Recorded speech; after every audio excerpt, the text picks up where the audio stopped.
حول ولا قوة إلا بالله العلي العظيم. أعوذ بالله من الشيطان الرجيم. بسم الله الرحمن الرحيم. الحمد لله رب العالمين، والصلاة والسلام على سيد الأنبياء والمرسلين وآخر النبيين على القاسم محمد.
لوگوں کے دلوں میں ان کی محبت ڈال دے گا، ان کی محبت قرار دے گا ان دو قانون کی بنیاد پر۔ چند پہلے جی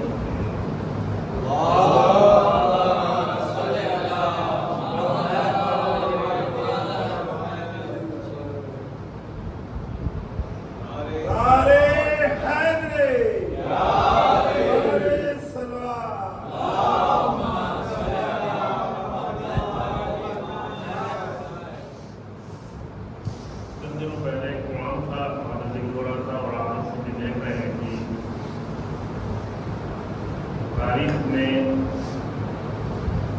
شاید کوئی ایک آدھ فرد ایسا رہا ورنہ شاید کوئی بھی نہ رہا ہو جس کے لیے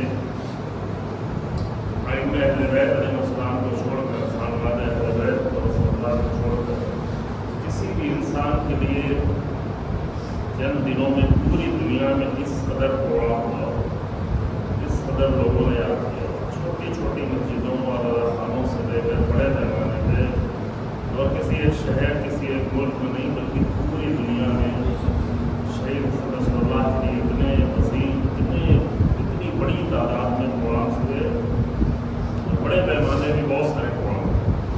تو ہمارے برادر ہمارے پہلے تقریب تھی تو اس میں بات کر رہے تھے کہ یہ کوئی منصوبہ نہیں ہے، یہ کہیں کسی کا منصوبہ نہیں ہے کہ شہید رسول اللہ کے اتنے سارے پروگرام ہیں۔ تو بعد میں میرا نمبر آیا، میں نے کہا ہاں کسی کا منصوبہ نہیں ہے، لیکن اللہ کا منصوبہ یہ ہے، اللہ کا منصوبہ یہ ہے کہ جو اللہ کے لیے قدم اٹھاتا ہے اور اللہ کے لیے قربانیاں دیتا ہے وہ اللہ لوگوں کے دلوں میں اس کا اتنا محبوب بنا دیتا ہے۔ یہ الہی منصوبہ، یہی جو سورہ مریم کی آیت پڑھی ہے، اور یہ منصوبہ اللہ کے سب کے لیے ہے۔ جو بھی اس منصوبے میں اپنے آپ کو شریک کر لے، قانون اور معیار صرف دو رکھا ہے اللہ، بہت زیادہ چیزیں نہیں رکھی ہیں، صرف دو چیزیں رکھی ہیں، ایک انسان کا ایمان، اور یہ دو چیزیں وہ ہیں جو قرآن میں بہت سارے اصول اسی بنیاد پر بیان کیے گئے ہیں۔ قرآن میں تقریباً 72-73 آیتیں ہیں، ایک بار نے شمار کے موضوع گفتگو کرنی تھی، جہاں پر ایک صاف یہ دو استعمال ہوتا وعملوا الصالحات، رسول یوں ہی نہیں استعمال ہوا بلکہ بہت سارے اہم ترین دین کے قانون جو بیان ہوئے ہیں وہ انہیں دو چیزوں کی بنیاد پر کہ کسی ایمان انسان ملے گا، یہ دو چیزیں ایمان اور عمل صالح۔ اب ظاہر ہے کہ یہاں پہ وضاحت نہیں کرنی ہے نہ ایمان کی نہ عمل صالح کی، لیکن اتنا ایک جملہ ضرور کہنا چاہوں گا کہ کو سمجھنا ہے تو اس کے ذریعے سے سمجھیں جس کو ایمان قبول کرنا ہے۔ ایمان ہم جیسے مولویوں سے ذاکروں سے نہیں سمجھیں، کیونکہ اگر آپ کو ایمان دار کہنا اچھا لگتا ہے تو آپ کو ڈگری کوئی بھی دے کے چلا جائے گا، لیکن یہ ڈگری اسی وقت محترم ہوگی جب اللہ کی طرف سے دی، جب اللہ کے ساتھ بندوں کی طرف سے جائے۔ لہٰذا ابھی اس موضوع میں ہم گفتگو نہیں کر رہے ہیں، حوالے نہیں دے رہے ہیں کیونکہ پچھلے 2 سال پہلے 3 سال اور پچھلے سال اور اس سے 2-3 سال پہلے 2 سال اپنے پورے عشرۂ محرم میں اس موضوع میں گفتگو ہوئی ہے باقاعدہ طور پر۔ پورے عشرے میں 1 سال قرآن کی آیتوں سے اور دوسرے سال حدیثوں سے، جبکہ 2 عشرے میں بھی کسی طرح بھی اس موضوع کا حق نہیں ادا ہو پایا، اور ہمارے ساری گفتگو یہ تھی کہ قرآن کی نظر میں ایمان کیا ہے اور ایماندار کس کو کہتے ہیں، مومن کسے کہتے ہیں۔ یہ پوری بحثیں ہوئی ہیں، تفصیلی بحثیں ہوئی ہیں۔ ابھی آپ کو اگر مراجعہ کرنا ہے تو ہم یہ نہیں کہیں کہ آپ 10 اشرا یا 10 مجلسیں سنیں یا 20 مجلسیں سنیں، اشرا سنیں۔ آپ سورہ مومنین کی چند آیتیں پڑھنے شروع کی، سورہ انفال کی چند آیتیں پڑھ لیں، سورہ بقرہ کی چند آیتیں پڑھ لیں، ورنہ یوں تو 10 سوروں میں جو ہے مومنین کی صفات بیان کیے گئے ہیں، لیکن کچھ جگہ جہاں ایک ساتھ بہت سارے صفات بیان کیے گئے، اور انہی صفات کے ذریعے سے انسان پہچانا جائے گا کہ کون کتنا مومن ہے۔ سورہ مومنون شروع ہی یہیں سے ہوتی ہے، قد افلح المؤمنون الذین هم فی صلاتہم خاشعون۔ اب کوئی اپنے آپ کو مومن بھی کہتا ہو اور نماز اور مسجد میں کبھی نظر نہ آتا ہو، جبکہ قرآن میں جب 8-10 صفتیں بیان کی تو 2 مرتبہ نماز کا ذکر کیا ہے مومنین کی صفات، ہے نا؟ قد افلح المؤمنون، مومنین کامیاب، ان کی صفات یہ ہے۔ ایک ہی سورے میں 2 بار نماز کا ذکر کیا ہے۔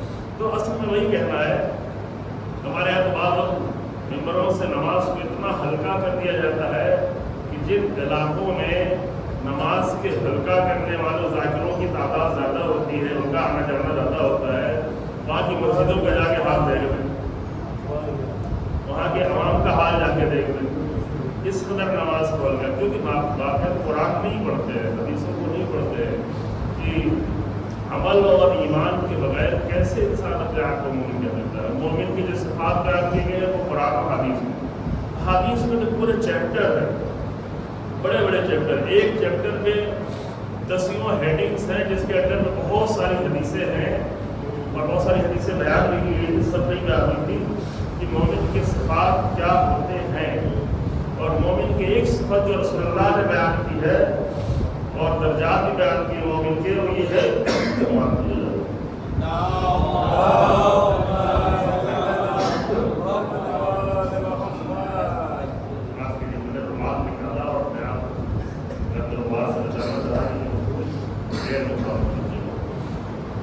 تو وہاں پہ رسول اللہ صلی اللہ علیہ وآلہ وسلم نے بیان کیا کہ ان صفات کے ذریعے سے رسول اللہ کو پہچانا۔ انہوں نے فرمایا کہ جب بھی تم میں سے کسی کوئی منکر کو دیکھے، کوئی بھی منکر، وہاں صرف منکر جو ہے، منکر یعنی برائی، ہر طرح کی برائی منکر ہے، ذرا منکرن فلیغیرہ بیدہ، اسے چاہیے ہے کہ اپنی طاقت، اپنی قوت، اپنے ہاتھ کے ذریعے سے اسے روکے۔ ہاتھ یعنی طاقت، ہاتھ علامت طاقت، منکر کو آگے نہ بڑھنے دے، کسی معاشرے میں، کسی ماحول میں، کسی گھر میں برائیوں کو بڑھنے نہ دے، اپنی طاقت کے ذریعے سے روکے۔ اور اگر طاقت کے ذریعے سے نہیں روک سکتا ہے فَإِن لَمْ يَسْتَطِعْ، اور اگر طاقت اور ہاتھ سے نہیں روک سکتا ہے، ہاتھ سے مراد مارنا نہیں ہے، تھپڑ لگانا نہیں ہے، جو بھی طاقت ہے وہ استعمال کرے انسان، اگر اس سے نہیں روک سکتا ہے تو فَبِلِسَانِهِ، وَإِن لَمْ يَسْتَطِعْ فَبِلِسَانِهِ، اگر ہاتھ سے نہیں روک سکتا ہے تو اپنی زبان کے ذریعے سے روکے، وَإِن لَمْ يَسْتَطِعْ فَبِقَلْبِهِ، اور اگر زبان سے بھی کچھ نہیں کر سکتا ہے تو اپنے دل سے منکر سے بیزار۔ اور اس کے بعد رسول اللہ نے فرمایا ذَلِكَ أَضْعَفُ الْإِيمَانِ، یہ جو آخری والا مرحلہ ہے کہ سب سے کمزور ایمان کی بات ہے، یعنی سب سے کمزور ایمان یہ کہ انسان خالی برائیوں سے بیزار ہو، نہ کچھ کہے نہ کچھ کرے، صرف بیزار ہو۔ تو رسول اللہ صلی اللہ علیہ وآلہ وسلم یہ فرماتے ہیں کہ ذَلِكَ أَضْعَفُ الایمان، یہ سب سے زیادہ کمزور ایمان. اب آپ ضعیف سے بنا ہے، ضعیف کے معنی ہوتے ہیں عربی میں کمزور. اردو میں بوڑھے کو کہتے ہیں، لیکن بوڑھوں کو اس لیے کہتے ہیں کیونکہ بڑھاپے میں تھوڑا انسان کمزور ہو جاتا ہے. لیکن عربی میں ضعیف کیا سمانا ہے؟ کمزور. اب آپ جو ہے اس کے سپرلیٹو ڈگری ہے. سب سے زیادہ کمزور ایمان کیا ہے؟ کہ جب انسان برائیوں سے بیزار ہو لیکن صرف دل سے بیزار، کچھ کر نہ رہا، کوئی کوشش نہیں، کوئی درس نہیں، کوئی مجلس نہیں، کوئی پروگرام نہیں، کوئی ارادہ نہیں، کوئی طاقت کا استعمال نہیں، کچھ بھی نہ کرے، صرف دل سے برائیوں سے بیزار ہے، تو یہ سب سے زیادہ کمزور ایمان والا ہے. تو ظاہر جو سب سے کمزور ایمان والا وہ ہے جو صرف برائیوں سے دل سے بیزار ہو. تو جو برائیوں سے دل سے بھی بیزار نہ ہو اس کی کیا حالت ہوگی؟ وہ ایمان کی کس کیٹیگری میں ہوگا؟ جب سپرلیٹو حالت میں کہتے ہیں سب سے کمزور یہ ہے کہ برائیوں سے بیزار ہو لیکن دل سے بیزار ہو. تو جو برائیوں سے بیزار ہی نہ ہو وہ ایمان کے کس درجے میں ہوگا؟ یہ سوال ہے، سوچنے والا سوال ہے. وہ ایمان کے کس درجے میں ہوگا؟ سر ایمان کے درجے میں آپ آئے گا، یہ مائنس میں ہوگا. ایمان کے مائنس حالت میں ہوگا جو برائیوں سے بیزار ہی ہو. اب میرا ایک سوال ہے، کیونکہ میں بات کو کراتا نہیں، جو لوگ مجلس سنتے کو موقع ہی نہیں دیتا، لیکن کچھ سوال کر سکتے ہیں، کچھ سوچنے میں مجبور کر سکتے ہیں. کیا سوال یہ ہے کہ آج کے زمانے کا سب سے بڑا منکر کیا ہے؟ یعنی آج کے زمانے کی سب سے بڑی برائی کیا ہے؟ تو ہر ایک کے ذہن میں کچھ نہ کچھ جواب آئے گا. ہم پوچھ کے آپ کو پریشان نہیں کریں گے، لیکن آپ اپنے ذہنوں میں ضرور سوچ سکتے ہیں کہ آج کے زمانے کی سب سے بڑی برائی کیا ہو سکتی ہے. تو ٹھیک ہے، جو بھی آپ کے ذہنوں میں آیا ہو، طرح طرح کی برائیاں، محلے کی، شہر کی، معاشرے کی، ملک کی برائیاں، لیکن میں یہ کہہ سکتا ہوں کہ آج کے زمانے کی اس سے بڑی اور کوئی برائی نہیں ہو سکتی کہ اسرائیل جیسا ظالم ملک امریکہ کے سپورٹ میں بے اختیار اس قدر مظلوموں کو قتل کر رہا ہے.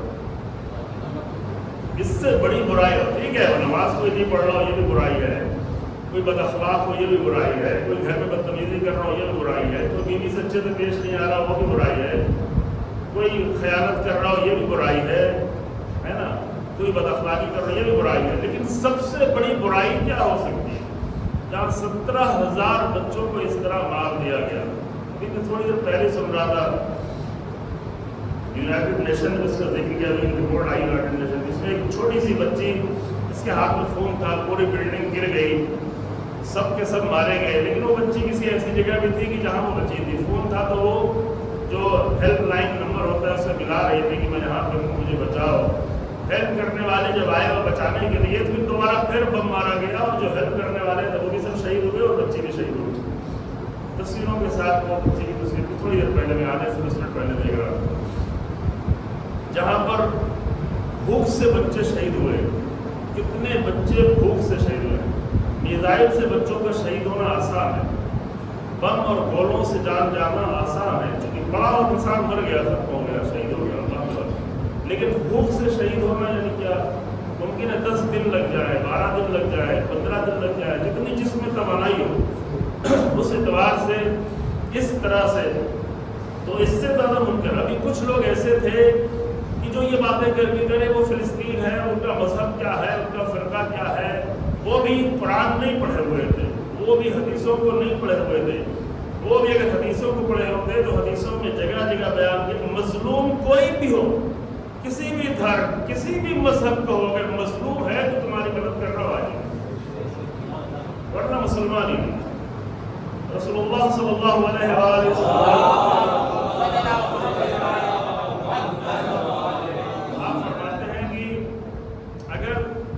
اگر من سمع رجلا ینادی یا للمسلمین، یہ نہیں کہا کہ مسلمان، یہ نہیں کہا کہ مومن، کوئی بھی انسان، کوئی بھی اگر یہ پکار رہا ہو یا للمسلمین فلم یجب ہو فلیس المسلم، اگر اس کا جواب نہ دیا جائے، کوئی بھی پکار رہا ہے مسلمانوں میری مدد کو آؤ، اور اس کا من کہا، یعنی کوئی بھی مذہب نہیں، اور اگر مدد کو نہ پہنچے تو فلیس المسلم، وہ مسلمان نہیں ہے. آپ فیصلہ کریں آج کا عرب کیسا مسلمان ہے، آج 22 ملک عرب کے کیسے مسلمان ہیں. آج 57 ملکوں میں 52-53 ملک کیسے مسلمان، اور اس سے بھی زیادہ واضح طور پر امام سید سجاد علیہ السلام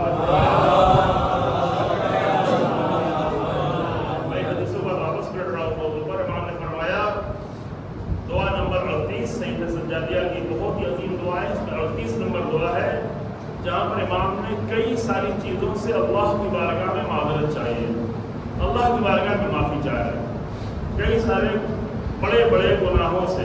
ظاہر ہے کہ یہ گناہ امام کے تو نہیں ہے، یہ امام ہمیں بتانا چاہ رہے ہیں کن گناہوں سے معافی مانگنا ہے۔ تو وہاں 6-7 بڑے بڑے گناہ دیکھ رہے ہیں، اس کے بعد امام نے اس کے مانند اور بہت سارے۔ اب اگر آپ سے کہا جائے کہ آپ کو شمار کرنے کو کہا جائے کہ 7 بڑے گناہ ہمیں شمار کریں، 7 بڑے بڑے گناہ، اور جب 7 گناہ آپ لکھ لیں اس میں پوچھا جائے کہ اس میں سب سے زیادہ اہم آپ کے نزدیک کیا ہے؟ اب یہ بھی اپنے ذہن میں آپ سوچ رہے ہیں کہ 7 بڑے جرم، 7 بڑے گناہ سوچ لیں اور اس میں سب سے زیادہ اہم کیا ہو سکتا ہے؟ اب آپ نے سوچ لیا اگر امام سید سجاد کا جملہ سنے، امام فرماتے ہیں پہلے جملہ چونکہ جو سب سے اہم ہوگا اس کو پہلے ذکر کریں گے نا، ترتیب بھی ہوتی ہے۔ پہلا جملہ امام کا یہ ہے کہ اللہم انی اعتذر الیک من مظلوم ظلم بحضرتی فلا منصره، اے میرے اللہ میں تیری بارگاہ میں معذرت چاہتا ہوں، اے میرے اللہ میں تیری بارگاہ میں معافی چاہتا ہوں ایک ایسے مظلوم کے بارے میں۔ مظلوم میں کچھ بھی نہیں کہا کہ مظلوم کون ہو، مسلمان ہو، غیر مسلمان ہو، شیعہ ہو، سنی ہو، ہندو ہو، وہاں کچھ نہیں، کوئی بھی مسئلہ۔ مظلوم من مظلومین الف لام کے بغیر جب آئے تو یہ نکرہ ہے، نکرہ کہتے ہیں کامن ناؤن کو نکرہ کہتے ہیں، یعنی کوئی بھی مظلوم۔ اللہم انی اعتذر الیک، اے میرے اللہ میں تیری بارگاہ میں عذر چاہتا ہوں، معافی چاہتا ہوں، من مظلوم، ایسے مظلوم کے بارے میں کہ ظلم بحضرتی فلا منصر ہو، کہ میرے ہوتے ہوئے اس پر ظلم کیا جائے لیکن میں اس کی مدد نہ کر سکوں۔ یہ نہیں کہا کہ میں ظلم کروں گا حضرت، یہ نہیں کہا، یہ میں نے پہلے کہا کہ امام اپنے لیے نہیں، کہ امام تو ہو ہی نہیں سکتا کہ امام کے سامنے کسی پہ ظلم ہو اور امام خاموش بیٹھے، یہ تو ہو ہی نہیں سکتا۔ یہ امام بتانا چاہ رہے ہیں کہ ایک کلچر، امام کون سا کلچر بنانا چاہ رہے ہیں؟ امام یہ فرما رہے ہیں کہ کسی پر ظلم کرنا نہیں، اگر اس کے ہوتے ہوئے بحضرتی حضور میں اگر ہوتے ہوئے ظلم کیا جائے اور میں اس کی مدد نہ کر سکوں تو اے اللہ میں تیری بارگاہ میں معافی چاہتا ہوں۔ اور بھی کئی ساری چیزیں بیان کی، اسی جملے میں جا کے پڑھ لیجیے گا، 38 نمبر کی دعا ہے، صحیح بتا بھی تو آپ آن لائن آپ کو مل جائے گی، 38 نمبر ڈالے ہوئے مل جائے گی۔ پہلا جملہ، بعد میں اور بھی بہت سارے بڑی بڑی چیزیں بیان کی، لیکن امام کی نظر میں یہ سب سے زیادہ بڑی چیز ہے جو پہلے جملے کے شکل میں بیان کی کہ کسی بھی مظلوم پہ ظلم ہو اور مجھ سے مدد مانگے اور میں اس کی مدد نہ کر سکوں تو پروردگار میں پناہ ہے۔ اب کچھ لوگ وہ تھے جو یہ شیعہ سنی فلسطین یہ وہ کہہ کر 1 سال سے دھوکہ دے رہے ہیں، لیکن ابھی پچھلے 10-12 دنوں سے 2000 سے زیادہ لوگ لبنان میں سب شیعہ مارے گئے، سب شیعہ، 2000 سے زیادہ ہے نا، 2000 سے زیادہ شیعہ لوگ، پوری شیعہ بستیوں میں حملہ ہو رہا ہے۔ جنوب لبنان پورا شیعہ ہے، بیروت بیچ میں ہے، بیروت کا بھی جنوب بیروت پورا تقریباً شیعہ ہے۔ ہم چونکہ دیکھ کے آئے، قریب سے دیکھ کے آئے پورے لبنان کو، اور تقریباً 130 کلومیٹر کا بارڈر جو ہے وہ بھی شاید 30-35 کلومیٹر دیکھا ہے ہوگی کہ کس طریقے سے جو ہے وہاں بالکل بارڈر ہی میں روڈ، بارڈر کے کنارے کنارے روڈ ہے اسرائیل اور لبنان کے بارڈر پہ، تو وہاں پر سب شیعہ ہی مارے جا رہے ہیں۔ تو ابھی وہ لوگ جو یہ بہانے کر کر کے کہ فلسطین کے لوگ کون ہیں، فلسطین کو لوگ اب کیوں نہیں بول رہے، اب کیوں نہیں بول رہے، جبکہ وہ بھی غلط تھا۔ اگر رسول اللہ کی حدیث سمجھتے، اگر اہل بیت کی حدیث دیکھتے، ابھی مجھے بتایا، میں 2 دن پہلے کانپور گیا تھا، وہاں کا یہاں لکھنؤ سے بہت بڑے ذاکر بلائے گئے، سید رسول اللہ کی مجلس تھی، ایک بار نام بھی نہیں آیا۔ اور اس کے پہلے شہید قاسم سلیمانی کی مجلس ہوئی فیض آباد میں، فاتحہ بھی نہیں پڑھایا، مجلس قاسم سلیمانی کے تھی شہید کی۔ سلطان پور میں بھی چند دن پہلے پروگرام ہوا، ذکر ہی نہیں کیا، ذاکرین سب یہیں کے گئے ہوئے تھے، ذکر ہی نہیں کیا، شہیدوں کا ذکر ہی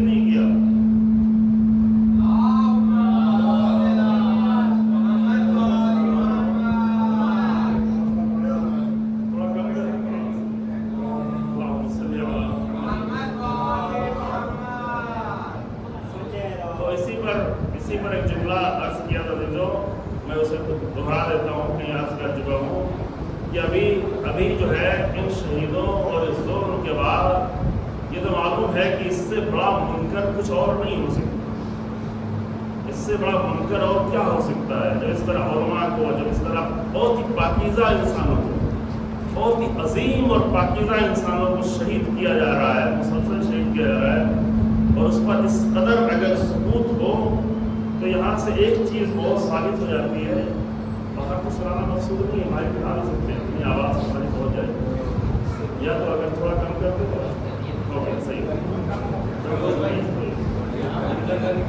ویلیو تھوڑا اور کم کر دے، ایک سوال اور پڑھیں۔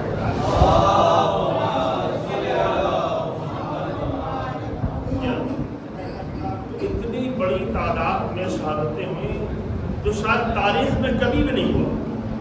First world war, second world war ہوئی، وہاں پر بھی بچوں کو ٹارگٹ کر کے اتنی سی زمین پر، ایک 41 کلومیٹر کی چھوٹی سی زمین پر، 41 کلومیٹر لمبی اور 6 سے 12 کلومیٹر چوڑی میں اتنی سی زمین، غزہ کی پٹی 41 کلومیٹر لمبی اور 6 سے 12 کلومیٹر چوڑی، اتنی پٹی، اس پر اتنے زیادہ آفیشیل طور پر 41,000 لوگوں کو مارا گیا اور نان آفیشیل 1 لاکھ سے زیادہ لوگ شہید ہوئے، جس میں آفیشیل 17,000 بچے اور نان آفیشیل ان کی تعداد ممکن ہے 25,000 30,000 سے بھی زیادہ ہو۔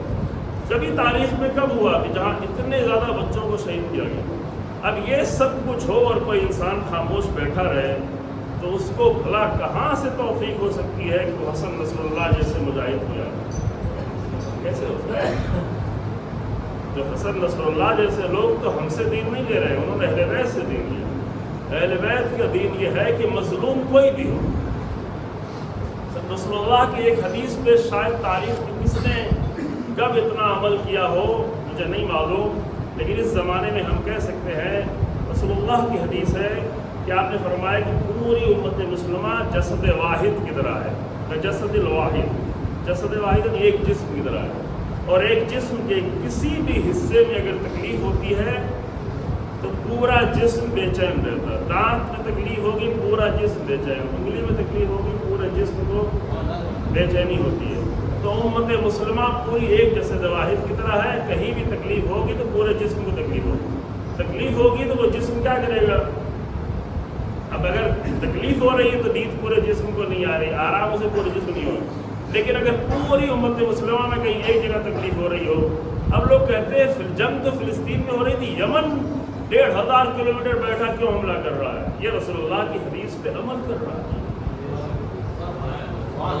جنگ تو فلسطین میں ہو رہی تھی، 7 اکتوبر سے شروع ہوئی، تو 8 اکتوبر سے حزب اللہ نے کیوں جنگ چھیڑ دی؟ یہ رسول اللہ کی حدیث پہ عمل کر رہا ہے کہ اگر ایک جسد واحد ہے اور کہیں پہ تکلیف ہو رہی تو ہم کیسے خاموش بیٹھ سکتے ہیں؟ ہمیں کیسے قرار ہو سکتا ہے؟ ہمیں کیسے سکون ہو سکتا ہے؟ ہم اپنا کھانا پینا نارمل کی زندگی بالکل کیسے جی سکتے ہیں؟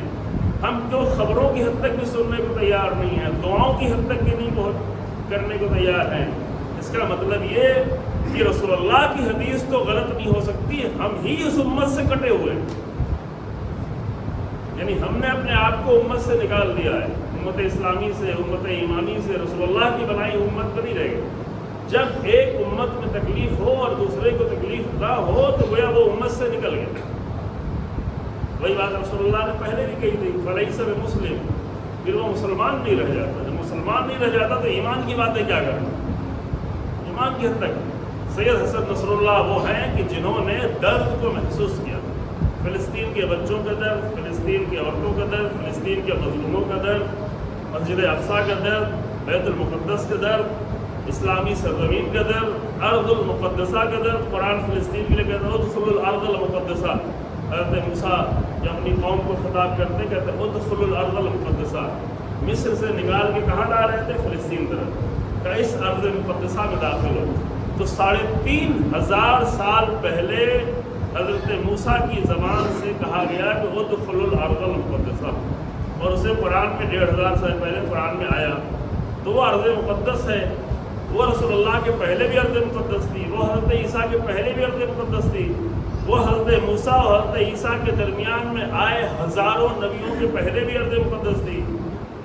اور لوگ تو بعد میں آئے نا، لیکن اس کے پہلے بھی ارض مقدسہ وہ ہے. تو اتنے سارے انبیاء کے آنے کے بعد تو اور بھی ارض مقدسہ ہے. ارض مقدسہ تو ہے، یہ قرآن کہہ رہا ہے. قرآن میں 2 جگہ ذکر ہوا ہے. یہ آیت میں نے آپ کے سامنے پیش کی، پچھلے سال میں نے اس پہ ہم سال پڑھا تھا کہیں ناگپور میں. یہ ارض مقدسہ ہے. اب یہ ارض مقدسہ اگر کوئی سمجھتا ہے تو کون آئے گا اس کی مدد کرنے کے لیے؟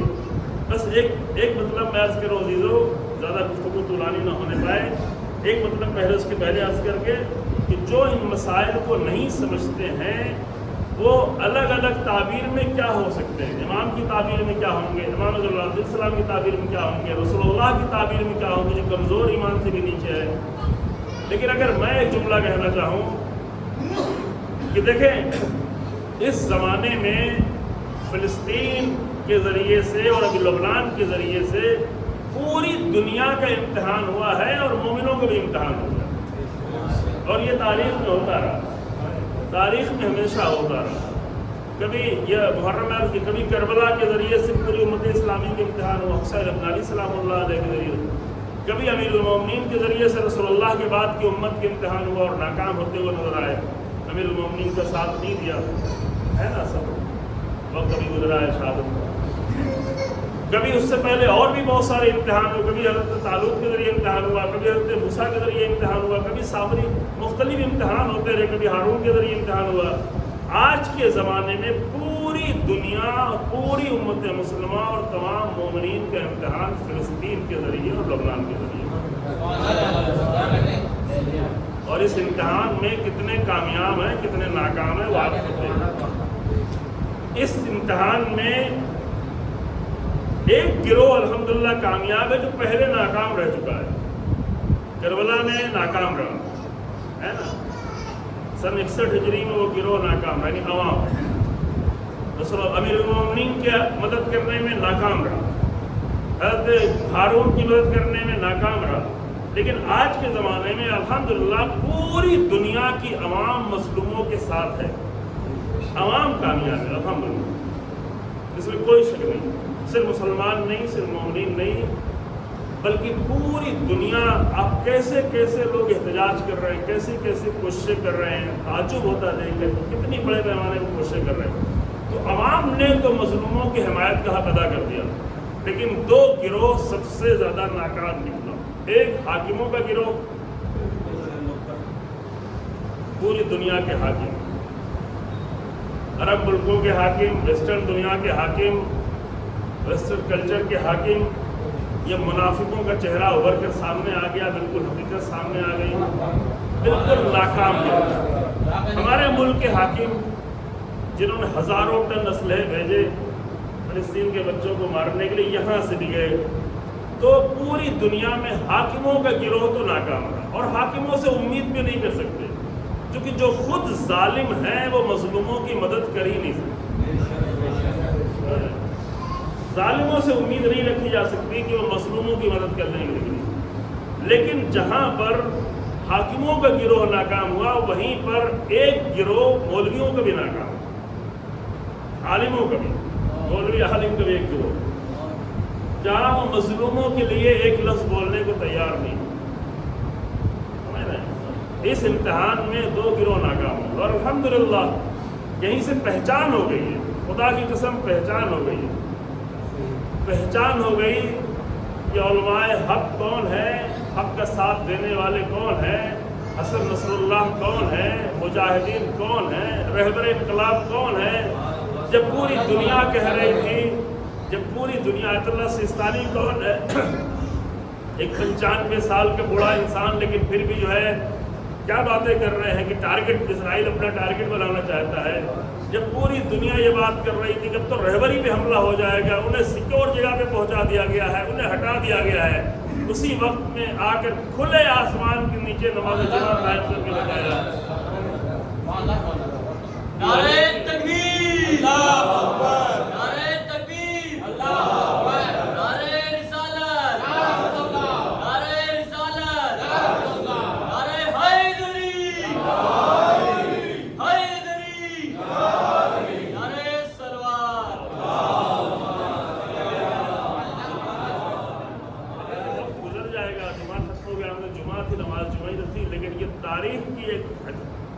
بالکل جدا نماز جمعہ. ایک تو پہلی بات مجھے یہ بتا دیں انصاف سے، میں سوال ہی کر رہا ہوں کہ تاریخ میں کب کون سی ایسی نماز جمعہ ہوئی ہے جس کو سننے کے لیے پوری دنیا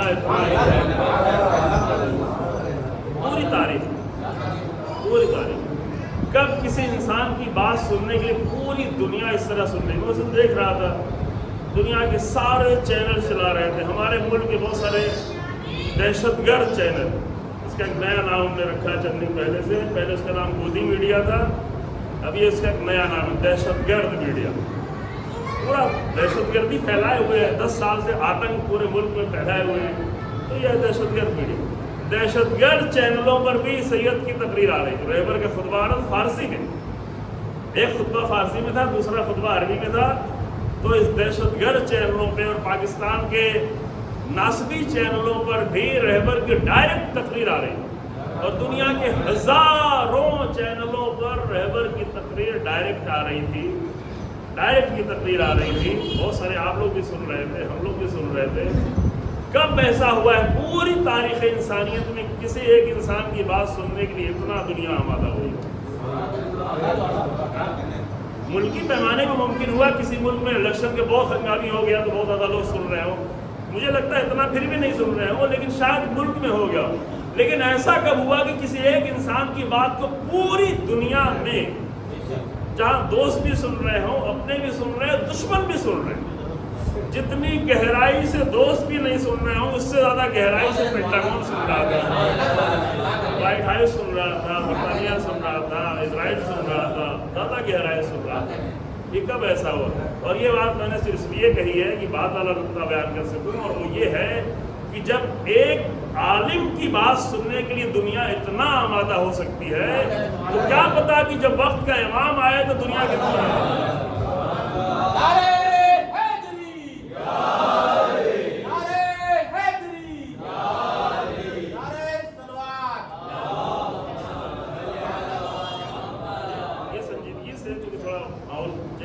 اس لیے میں کہہ رہا ہوں کہ کیا پتا 2-3 دن میں سارا ماحول تیار ہوا نا، 2-3 دن میں پوری، تو کیا پتا دنیا اتنی تیزی سے تبدیل ہو رہی ہے کہ جب وقت کا امام آئے تو چند دنوں میں کیسے حالات بن جائیں کہ دنیا کا ہر انسان امام کی بات سننے کی لیے. اور ظلم سے بھری ہوئی دنیا جب امیر المومنین کی عدالت کے وارث کی آواز سنے گی تو کتنا لبیک کہے گی، یہ بھی اندازہ کر سکتے ہیں. ابھی آپ دیکھیں کہ پچھلے جمعے سے آج تک ایک ہفتہ ہو گیا، ایک ہفتے میں کن چینلوں میں کتنی ساری باتیں. البتہ دہشت گرد میڈیا کو چھوڑے ابھی پھر بھی، جو کہ ظالموں سے امید نہیں کی جا سکتی کہ وہ مظلوموں کی بات کر سکیں، لیکن رہبر انقلاب نے کس طرح بات کی. تو یہیں پر جہاں حسن نصر اللہ جیسے لوگ کھڑے ہوئے ہیں، جہاں رہبر جیسے لوگ کھڑے ہوئے ہیں، جہاں اتنے عظیم مجاہدین کھڑے ہوئے ہیں، جہاں اتنی بڑی شہادتیں دی جا رہی ہیں، وہیں پر کچھ لوگ ہیں جو مجرمانہ خاموشی اپنائے بیٹھے ہوئے ہیں. ایک لفظ میں نے کہا تھا عزیزو چند دن پہلے کہ عزیزو یہیں سے معلوم ہو گیا، ایک لفظ آپ لوگ کہتے ہیں نا کہ علماء کرام، ذاکرین کرام. کرام کے معنی کیا ہوتا ہے؟ کرام کے معنی بزرگ، عزت والے. کرم سے بنا ہوا ہے، کرم کے معنی عزت والا، بزرگ، شرافت والا. تو یہ لفظ جو ابھی بات واضح ہو گیا کہ واقعی کچھ لوگ ہیں جو علماء کرام ہیں، جو اپنا کردار ادا کر رہے ہیں، لیکن کچھ لوگ ہیں جو علماء کرائم ہیں. کرائم ہے، واقعی کرائم ہے. اور کرائم کس کے کرمنل ہیں، کیسے مجرم ہیں؟ یہ فلسطین کے 17,000 بچوں کے مجرم، مظلوموں کے مجرم. ان مظلوموں کی آہ صرف اسرائیل کو نہیں لگنے والی ہے، ایسے مجرموں کو بھی لگنے والی ہے جو اتنے بڑے ظلم پر خاموش بیٹھے ہوئے، یقینی طور پر لگنے والی. اور فلسطین کے امتحان نے بہت ہی واضح کر دیا ہے کہ حاکم کیسے ہیں اور بعض عالم کیسے ہیں. علماء حق، علماء سو بہت واضح کر دیا ہے، بہت ہی زیادہ واضح کر دیا. اس امتحان میں بہت ساری چیزیں واضح ہوئی. اور یہیں پہ رسول اللہ صلی اللہ علیہ وآلہ وسلم ایک چھوٹا سا واقعہ بیان کرتے ہیں سید کا، اور بات کو تمام کرتے ہیں کہ رسول اللہ نے فرمایا کہ صنفان ان صلح صلح الناس دو گروہ ایسے ہیں کہ اگر وہ اچھے ہو جائیں تو سب اچھے ہو جائیں. وَإِنْ فَسَدَ فَسَدَ النَّاسُ، اور اگر وہ فاسد ہو جائیں تو سب کے سب فاسد ہو جائیں. کون سے؟ الامراء والعلماء، ایک حاکم لوگ دوسرے عالم لوگ. اللہ، اگر وہ ٹھیک ہو جائیں تو سب ٹھیک ہو جائیں. جتنا بڑا عالم اتنی دور تک ٹھیک ہوگا. اگر محلے کا عالم اچھا ہے تو پورے محلے کو اچھا کر دے گا.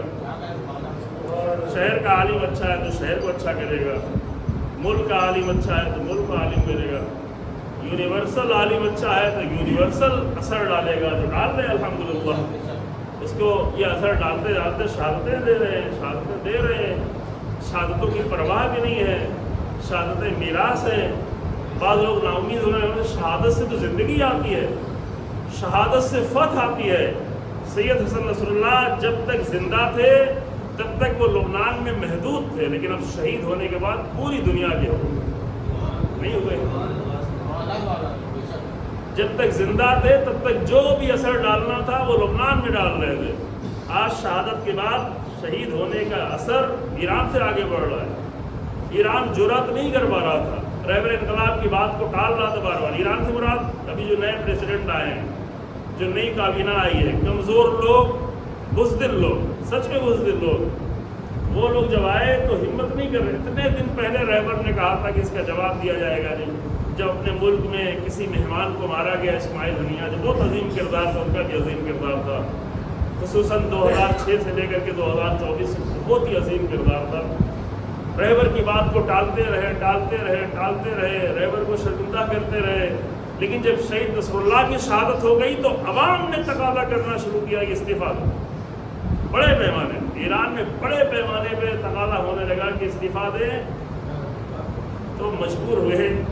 یہ شہید کے خون کا اثر ہے. اور آج تک دیکھیں، ابھی کل 9 دنوں بعد امریکہ کے پریزیڈنٹ نے فون کیا اس کو اور کہا کہ نہیں، حملہ نہیں کرنا.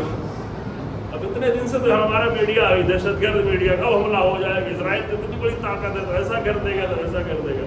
لیکن ادھر امریکہ سے بار بار نہیں آئے، حملہ نہیں کرنا، ایران پہ حملہ نہیں کرنا، یہاں حملہ نہیں کرنا، وہاں حملہ نہیں کرنا. ہم تمہارا ساتھ تو دیں گے لیکن حملہ نہیں کرنا. ساتھ دیں گے، حملہ نہیں کرنا. اس کا مطلب کیا ہے؟ اس کا مطلب یہ ہے کہ ظالم تو ہے لیکن جرأت نہیں ہے ہمارے. اور یہ خوف کس نے پیدا کیا ہے؟ یہ خوف شہید حسن نصر اللہ کے خون نے پیدا کیا اور رہبر انقلاب کے خطبے نے پیدا کیا. نماز جمعہ دیکھیں، اسلحوں کی جنگ کی کامیابی بعد میں ہوتی ہے، سائیکالوجیکل کامیابی پہلے ہوتی ہے. نماز جمعہ نے سائیکالوجیکل کامیابی پہلے حاصل کر لی، ہو گئی. صرف اسرائیل پہ نہیں بلکہ پورے دنیا غرب پر، پوری ویسٹرن دنیا پہ ایک نماز جمعہ نے ان کے حوصلوں کو پست کر دیا، پوری طرح سے پست کر دیا. آپ جانیں نماز جمعہ، امام خمینی اس زمانے میں کہا کرتے کہ نماز جمعہ صرف عبادت نہیں ہے، نماز جمعہ ایک سماجی عبادت ہے. نماز جمعہ صرف سماجی عبادت نہیں ہے بلکہ نماز جمعہ سیاسی اور سماجی عبادت ہے. اب سیاسی عبادت سمجھ میں آئی کہ ایک نماز جمعہ نے تمام ظالموں کے حوصلے پست کر دیے. یہ یا نہیں؟ یہ ہے نماز جمعہ کی تاثیر ہے. حج کے بارے میں جملے امام خمینی کے. اب ایک واقعہ چھوٹا سا سن لیں اور بعد میں تمام کر لیں. واقعہ سن 2000 کا ہے. ایک تصویر شاید آپ لوگوں کے درمیان میں کبھی آئی ہو، لیکن واقعہ پہلے پتہ نہیں سنا ہے کہ نہیں سنا آپ لوگوں نے.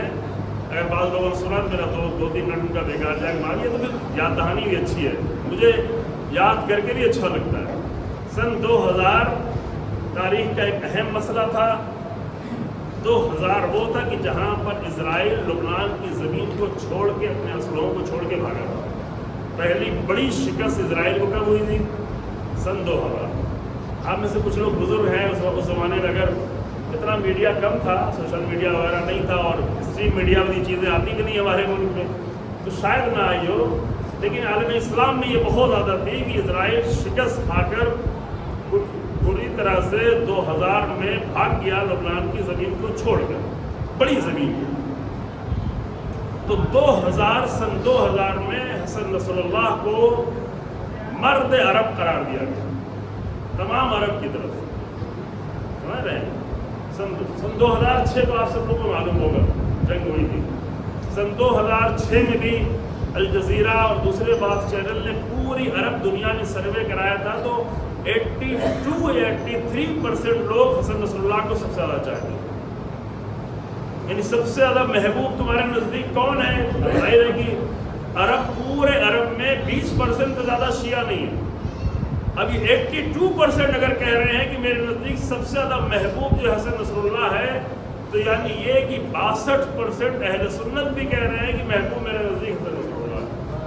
جو کہہ رہے ہیں اسی قرآن کے قانون کے اندر ان الذین آمنوا وعملوا الصالحات سیجعل لهم الرحمن ودا.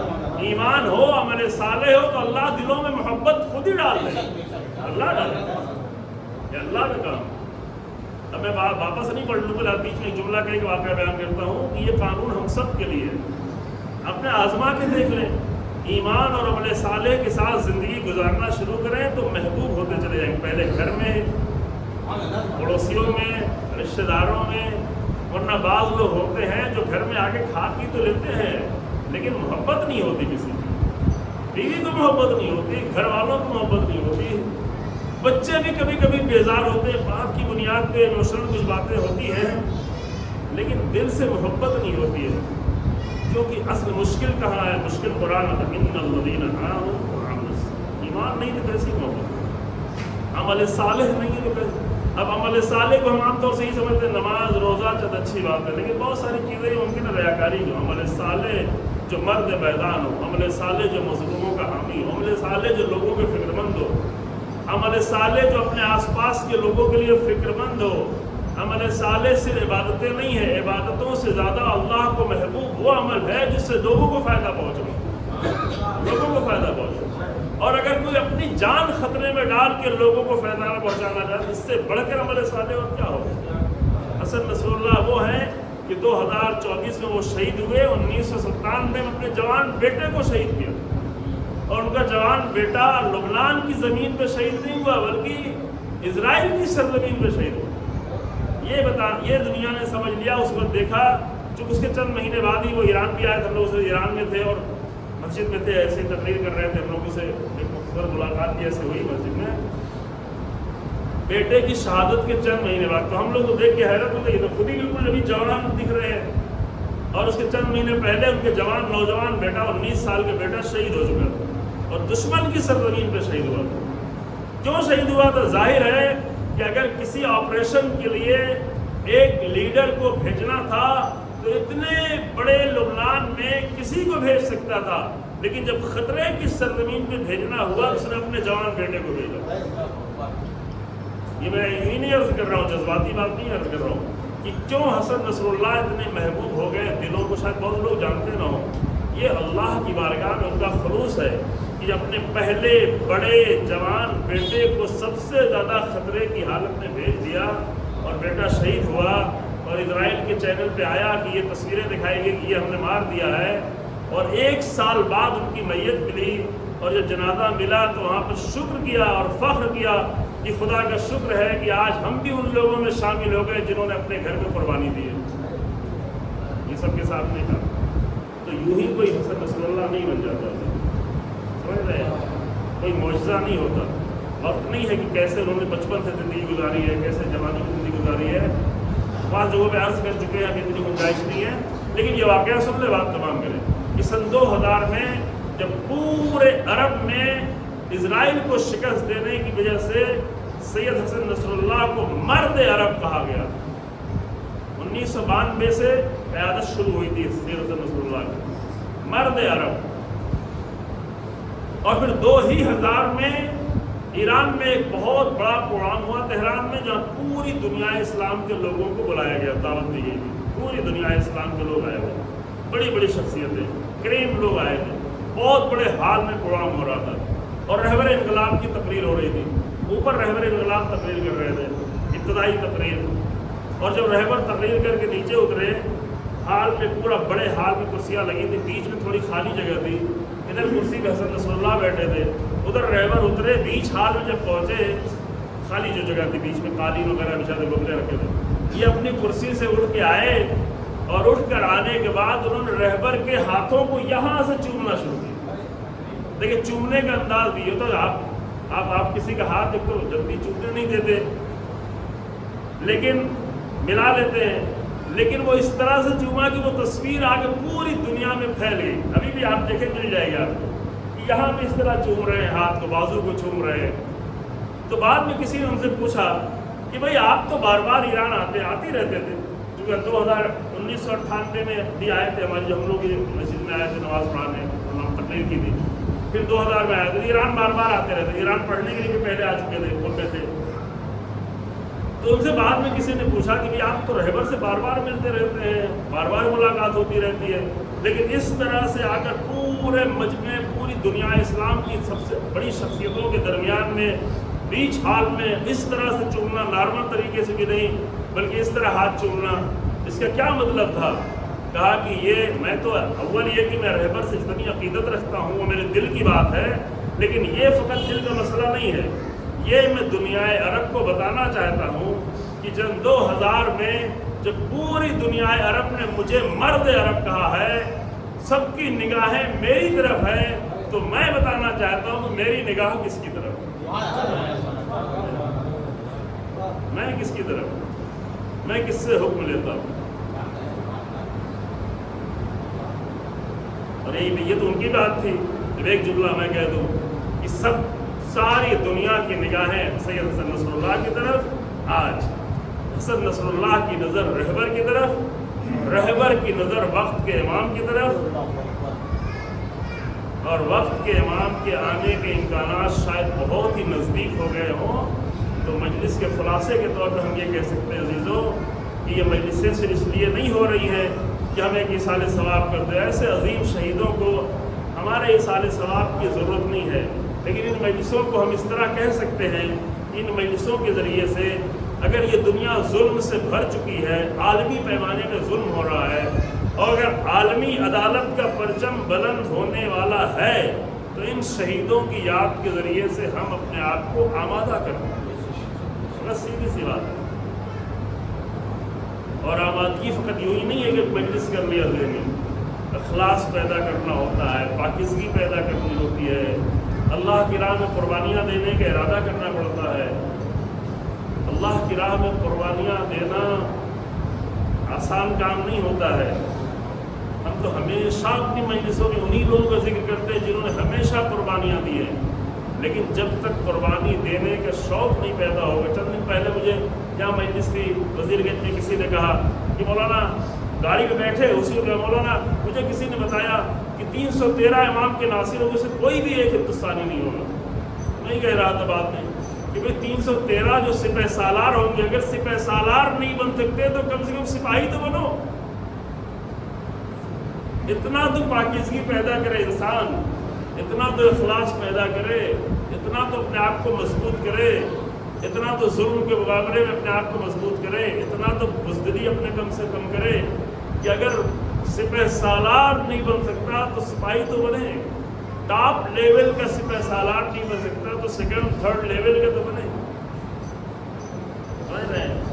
اور انشاءاللہ ان شہیدوں کے ذریعے سے وہ لشکر بھی تیار ہو رہا ہے، وہ لوگ بھی تیار ہو رہے ہیں۔